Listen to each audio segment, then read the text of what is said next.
পাকিজা তরজ আরশ বরি জান্নাতু ফিরদাউস। পাকিজা তরজ আরশ বরি জান্নাতু ফিরদাউস। আরামে গাহে পাকে রসুলে আরবি হে।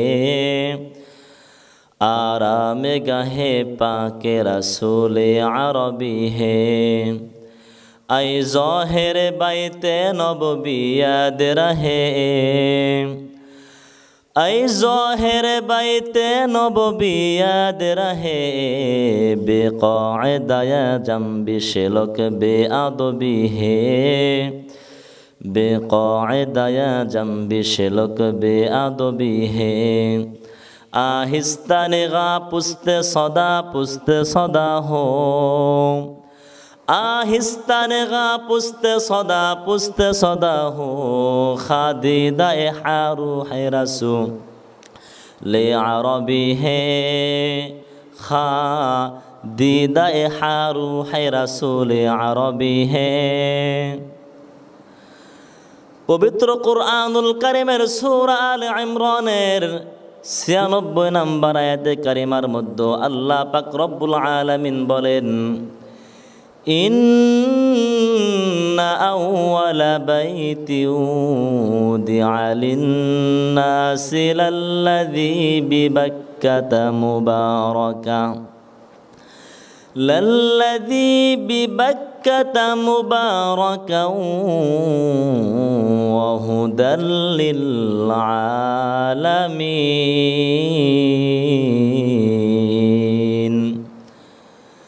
পবিত্র কুরআনুল কারীমের সূরা আল ইমরানের 96 নম্বর আয়াত, হিফজুল কুরআনের 4 নম্বর পারার 1 নম্বর পৃষ্ঠার মধ্যে আল্লাহ সুবহানাহু ওয়া তাআলা বলেন, ইন্না আউওয়ালা বাইতিন উদিআ লিন-নাস। ইন্না আউওয়ালা বাইত, নিশ্চয় প্রথম ঘর, উদিআ লিন-নাস, মানব জাতির জন্য প্রতিষ্ঠা করা হয়েছে।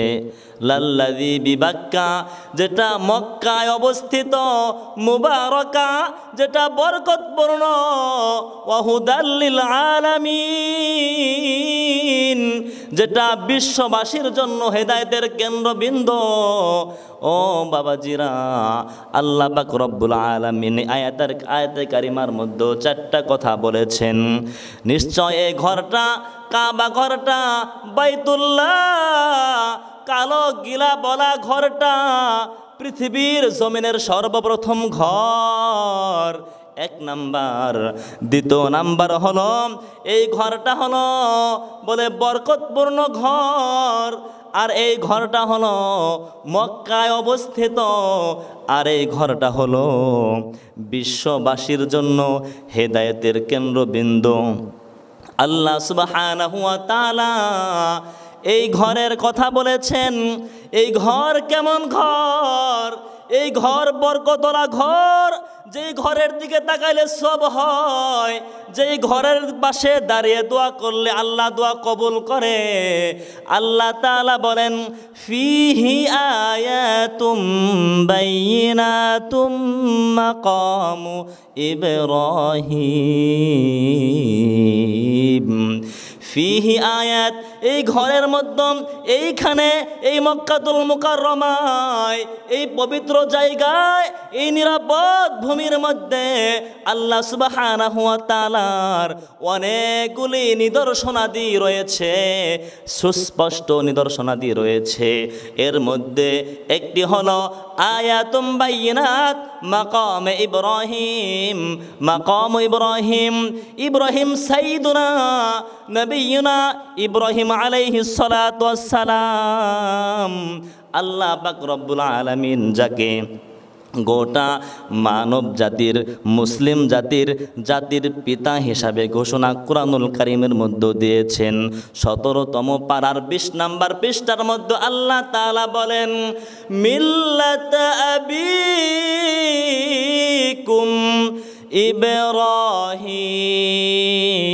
ইব্রাহিম হুয়া সাম্মাকুমুল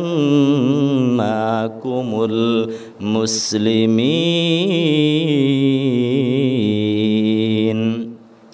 ইব্রাহিম আলাইহিস সালাতু ওয়াস সালাম হলো গোটা মুসলিম জাতির পিতা।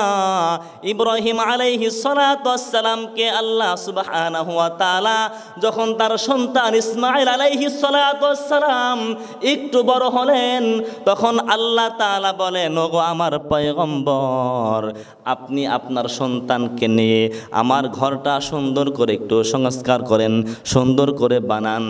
ইব্রাহিম আলাইহিস সালাতু ওয়াস সালাম তার সন্তান হযরত ইসমাঈল আলাইহিস সালাতু ওয়াস সালামকে নিয়ে যখন আল্লাহ তাআলার ঘরকে বানাতে লাগলেন, এক পর্যায়ে চমৎকার করে ঘর বানাতে বানাতে এক পর্যায়ে এমন হলো ইব্রাহিম আলাইহিস সালাতু ওয়াস সালাম উপরে কাজ করবেন। আমাদের এলাকায় আমাদের ভাষায় বলে যে মাসা বাঁধতে হয়, কারণ উপরের কাজ করতে গেলে হয়তো লিফট লাগবে অথবা মাসা লাগবে। মাসার উপরে দাঁড়িয়ে দাঁড়িয়ে ইব্রাহিম আলাইহিস সালাতু ওয়াস সালাম কাজ করবেন, পাথরগুলি রাখবেন। এমত অবস্থায় তো লিফট নেই, মাচা নেই, একেবারেই মরুভূমি, যেখানে কোনো গাছ নাই, কোনো কিছুই নাই, সেখানে কোনো বাস নাই। পয়গম্বর ইব্রাহিম আলাইহিস সালাতু ওয়াস সালাম কোথায় পাবেন? আল্লাহকে বলেন, আল্লাহ ও মালিক, আমি কাজ কিভাবে করব? আমার তখন সাধ্যের বাহিরে।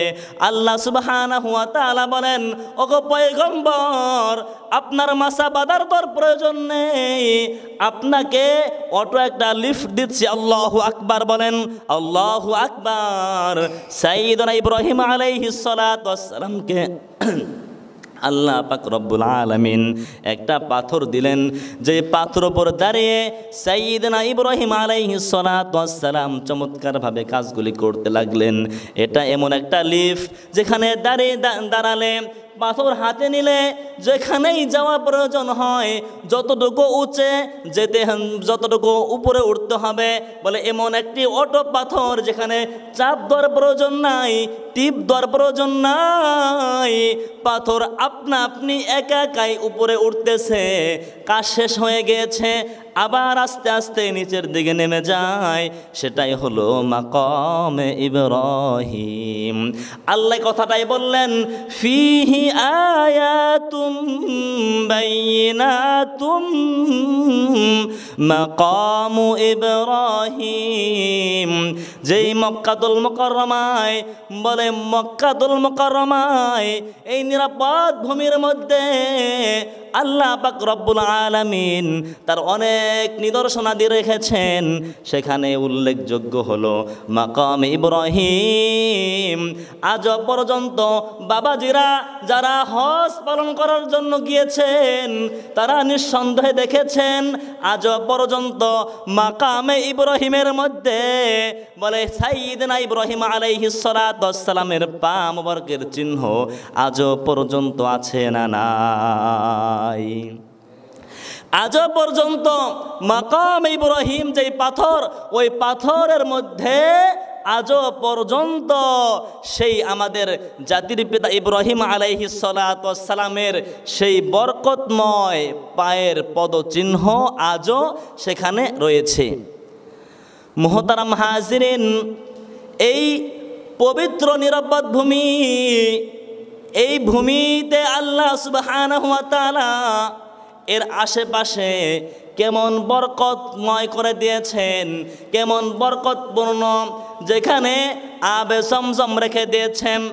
আবে জমজম কূপ যেখানে অবস্থিত, হজরে আসওয়াদ যেখানে অবস্থিত, যেখানে হাতিমে কাবা অবস্থিত, যেখানে দাঁড়িয়ে নামাজ পড়লে আল্লাহ তাআলা তার সমস্ত জরুরতগুলো পরিপূর্ণ করিয়া দেয়। আল্লাহ সুবহানাহু ওয়া তাআলা সূরা ৩-এর মধ্যে বলেন, ওয়াহাযাল বালাদিল আমিন। এই নগরী হলো নিরাপদ নগরী। বিশ্বের কোন প্রেসিডেন্ট পারবে, কোন নেতা পারবে তার কোনো জায়গাকে সে নিরাপদ ঘোষণা দিবে, কেউ পারবে না, কেউ পারবে না। কিন্তু আল্লাহ সুবহানাহু ওয়া তাআলা মক্কাতুল মুকাররমার ব্যাপারে সরাসরি আয়াত নাজিল করে বললেন, ওয়া হাযাল বালাদিল আমিন, এই জমিন হলো একেবারে নিরাপদ জমিন, এই জমিন নিরাপদ জমিন। এই জমিনে দাঁড়িয়ে আল্লাহর কাছে কিছু চাইলে আল্লাহ কবুল করে, এই জমিনে নামাজ পড়লে আল্লাহ বড় খুশি হয়। সেই জমিনের মধ্যে গিয়ে যদি আল্লাহকে ডাকে, আল্লাহ সুবহানাহু ওয়া তাআলা তার সমস্ত জরুরতগুলো পরিপূর্ণ করিয়া দেয়।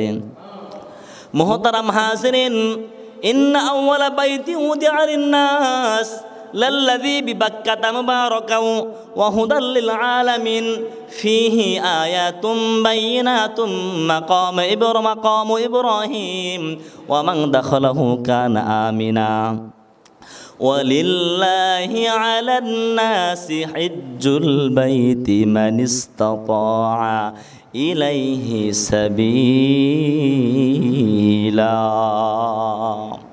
আল্লাহ পাক রব্বুল আলামিন এই আয়াতের মাধ্যমে গোটা মুসলিম জাতির জন্য হজের বিধানকে ওয়াজিব করে দিয়েছেন, ফরজ করে দিয়েছেন।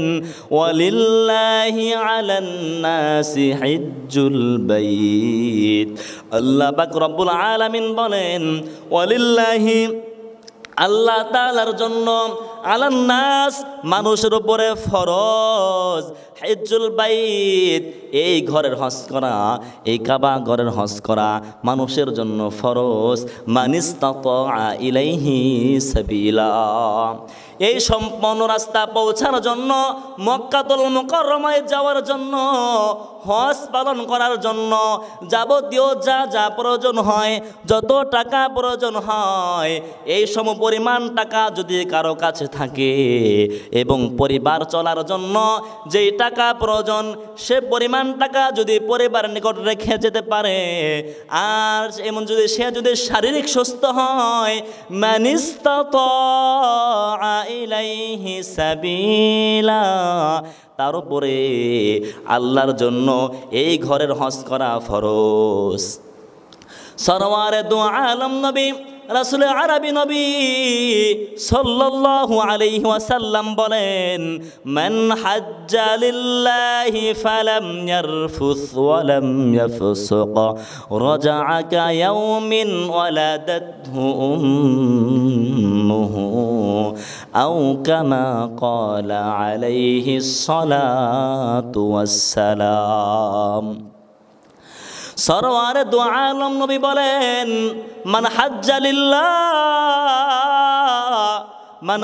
লিল্লাহ ফালাম ইয়ারফুস ওয়া লাম ইয়াফসুক রাজা'a কা ইয়াউমিন ওয়ালাদাতহু উম্মুহু।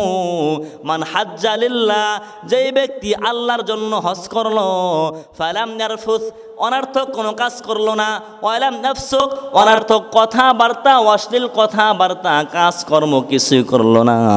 মান হাজ্জা লিল্লাহ ফালাম ইয়ারফুস ওয়ালাম ইয়াফসুক রাজা'a কা ইয়াউমিন ওয়ালাদাতহু উম্মুহু। আল্লাহর পয়গম্বর বলেন, যেই লোকটা হজ করলো আল্লাহর জন্য, অনার্থক কথা বলে নাই, অনার্থক কাজ করে নাই, অনার্থক অশ্লীল কোনো বিষয় তিনি করে নাই, আল্লাহর জন্য হজ করেছে, সেই লোকটা এমন হয়ে সে ঘরের মধ্যে ফিরে আসে, বাসায় ফিরে আসে। রাজা'a কা ইয়াউমিন ওয়ালাদাতহু উম্মুহু, সে যেন নবজাতক শিশু, আল্লাহু আকবার, সে যেন নবজাতক শিশু তার মায়ের পেট থেকে আজকে সদা সে জন্মগ্রহণ করেছে, সে যেন আজকে জন্মগ্রহণ করেছে।